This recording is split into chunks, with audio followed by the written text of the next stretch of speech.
Mahal, Oh. gusto bang kumita ng pera? Oo naman, syempre. Kasi, di ba ito 2,000? Oh. O, lagyan mo siya ng 2,000. Oh. O yan, magkano na to ngayon? Di 4,000. O ngayon, bibilin mo siya ng 3,000. Baka scam yan, ha? Hindi. Malay mo, 4,000, tapos bibilin mo lang siya ng 3,000. So, doon pa lang, kita ka na agad ng 1,000. Sige. Oh, ito. O yan, 3,000. Yan, 4,000 yan. Hindi, akin na to. Oo.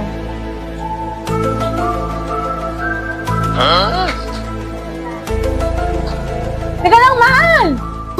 No, no, no, no.